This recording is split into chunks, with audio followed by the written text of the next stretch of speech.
I needed to get away. Life in the city had become suffocating. Stressful deadlines, constant noise, and the weight of a recent breakup pressing on me like a boulder. My mind felt clouded, and I knew if I didn't step away from it all, I would lose myself. That's why I packed up my truck, grabbed my camping gear, and drove deep into the Rocky Mountains, where no one could bother me. I had always found solace in nature, but this time I needed complete isolation. My chosen spot was miles from any official trail, nestled between towering pine trees and a frozen creek. The nearest town was hours away, and my cell service had cut out at least 20 miles back.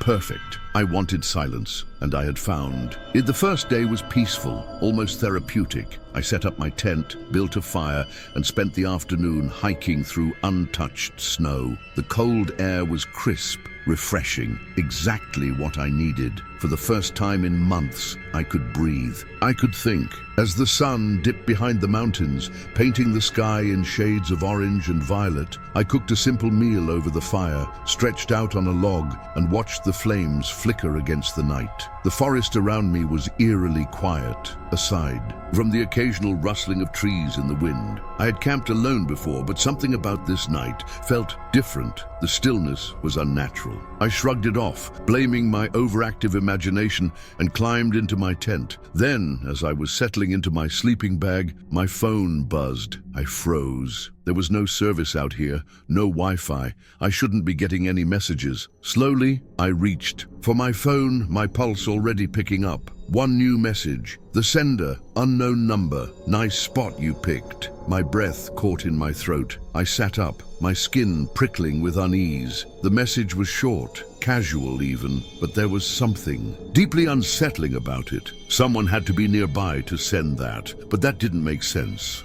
I'd seen no one, no campsites, no signs of life for miles. I swallowed hard and told myself it had to be some kind of glitch. Maybe an old message that had been stuck in the system and was only now being delivered. Yeah, that had to be it. I turned my phone on airplane mode, tossed it aside, and lay back down. I had almost convinced myself I was overreacting until another message came through. Hope you don't mind some company. My body went cold. My hands shook as I grabbed the phone again, my fingers tightening around it like a lifeline. My mouth felt dry, my tongue like sandpaper. My heartbeat pounded against my ribs as I turned my head, staring at the tent's thin fabric walls. I was alone. I was supposed to be alone. A noise outside. Crunch. I stopped breathing. Footsteps. Slow, deliberate footsteps in the snow. Close. Too close. I sat up, gripping my flashlight with white-knuckled fingers. My breath fogged. In the freezing air as I reached for my gun, an old revolver I always brought on solo trips. My fingers fumbled as I unzipped the tent just enough to peek outside. The fire had burned down to weak, glowing embers, casting flickering shadows against the trees. The forest beyond was pitch black, endless and unknowable. My breath came out. In short, uneven bursts as I scanned the darkness. Nothing. But then my phone buzzed again. A picture. My stomach twisted into knots as I tapped the screen with trembling fingers. The image loaded, and my blood turned to ice. It was me, sitting inside my tent right now. The photo had been taken from the woods just beyond the glow of the fire. I scrambled backward, my body moving before my mind could catch up. My heart was hammering, my chest tightening with sheer panic. I grabbed my gun, my eyes darting toward the trees, scanning every shadow. Someone was out there, watching me. I forced myself to breathe, to think. The rational part of my brain screamed at me to get in my truck and leave, but another part, the stubborn, terrified part, told me that if I ran now, I might not make it to the truck. Whoever was out there had gotten this close without me noticing. They could be waiting, watching, ready to strike the second I let my guard down. I needed to act first. Swallowing the lump in my throat, I forced myself to speak. "I have a gun," I called into the darkness. My voice came out steadier than I felt. "I don't know what kind of sick game this is, but I will use it." Silence. Then a soft chuckle. It was distant, but it was there. A low, mocking laugh, curling around the trees like smoke. They were enjoying this. Rage, cut through my fear like a blade. I was not going to be hunted like an animal without another thought. I lifted my gun and fired a warning shot into the darkness. The explosion of sound shattered the silence, echoing through the mountains like a thunderclap. Birds took flight, startled by the noise, and for a moment the forest was alive with movement. Then nothing, no footsteps, no more laughter, just silence. I stood there for what felt like an eternity, my gun still raised, my breath ragged. Finally, I backed toward my tent, never taking my eyes off the tree line. My pulse refused to slow, my ears straining for any hint of movement. But whoever or whatever had been out there was gone. I didn't sleep that night. I sat with my back against the truck, my gun in my lap, eyes locked on the woods. Every snapping twig, every rustle of the wind made my stomach twist, but no one came back. By sunrise, I had packed up everything and was back on the road within minutes. As I drove away, I checked my phone, my hands still shaking. No more texts, no more pictures, nothing. It was as if it had never happened. I still don't know who it was. A sadistic stalker, a lunatic living off the grid. I'll never have an answer. All I know is that I've never camped alone again, and I never will, because next time I might not be so lucky. Camping had always been a tradition in our family. My cousins and I grew up listening to our father's stories about their nights in the woods, cooking over an open fire and hearing strange sounds in the distance. So when my uncle offered to let us camp out in the woods near his house, we jumped at the chance. There were 5 of us, me, my 2 younger brothers, and our 2 cousins. We were all between the ages of 10 and 14, old enough to feel independent, but still young enough to let our imaginations run wild. That night was supposed to be an adventure, a chance to prove that we weren't scared of the dark. But by the time the sun came up, none of us would ever want to camp in those woods again. We set up our tents in a small clearing not far from my uncle's house. The fire crackled as we roasted marshmallows, laughing and telling stories. The woods around us stretched into endless darkness, but none of us were afraid yet. My uncle had reassured us that the land was safe, that the biggest thing out there was probably a deer. As the fire died down, we crawled into our tents, the night settling around us like a thick blanket. At first, it was peaceful. The distant hoot of an owl, the occasional rustle of branches in the wind. Then sometime after midnight, I woke up. At first, I wasn't sure what had pulled me from sleep. The tent was silent, my brothers still breathing softly beside me. I sat up, rubbing my eyes when I heard it, a scream. It was distant, echoing through the trees, almost blending with the wind, but it was there, sharp, human. I froze, every hair on my body standing on end. My heart pounded as I strained to listen. Maybe it was a fox. I had heard they could make horrifying noises. I convinced myself that had to be it. But then the scream came again, closer this time. This time my brothers heard it too. One of them sat up, whispering, "Did you hear that?" We unzipped the tent, peeking outside. The fire had burned down to glowing embers, casting weak shadows across the clearing. My cousins were already awake in their own tent, whispering frantically. They had heard it too. Then the footsteps started crunching through the leaves, fast, too fast, coming straight toward us. Before any of us could react, something slammed against my cousin's tent. They screamed. The whole tent shook violently, the fabric bending inward as if something or someone was pushing against it. I scrambled for the flashlight, my hands shaking. When I flicked it on, the beam cut through the darkness, illuminating the outside of their tent. But there was nothing there. No animal, no person, just empty woods. The shaking stopped. For a moment, we all sat there, frozen. My cousins were crying, too scared to move. My youngest brother was gripping my arm so tightly it hurt. We were too afraid to run to the house, too afraid to even breathe.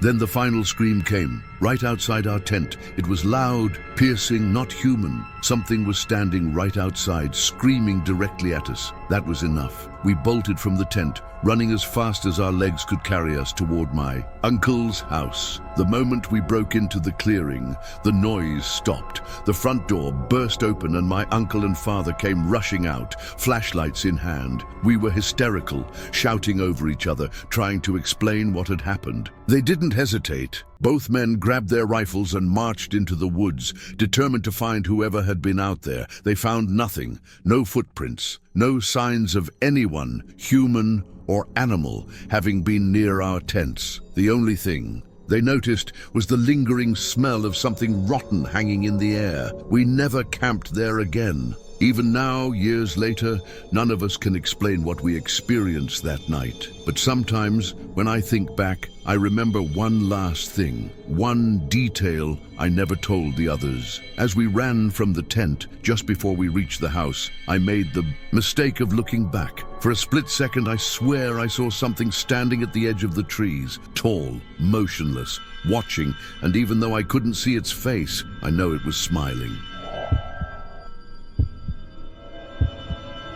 Camping had always been a special tradition for my father and me. He had taken me on my first trip when I was 6, teaching me how to build a fire, how to navigate using the stars, and how to respect the silence of the wilderness. As I grew older, our trips became less frequent, but when I turned 20, he suggested we do it again. One last father-son trip before life pulled us in different directions. We chose a remote area deep in the Appalachian wilderness, a place my father had visited once in his youth. No official campsites, no trails, just raw, untouched nature. It was exactly what we wanted. A few days of fishing, hiking, and disconnecting from the world. The first day was perfect. We set up camp near a small, crystal-clear lake surrounded by towering trees. The air was crisp, and the only sounds were the gentle rustling of leaves and the occasional chirp of a bird. As night fell, we sat by the fire, sharing old stories and laughing like we hadn't in years. It felt right,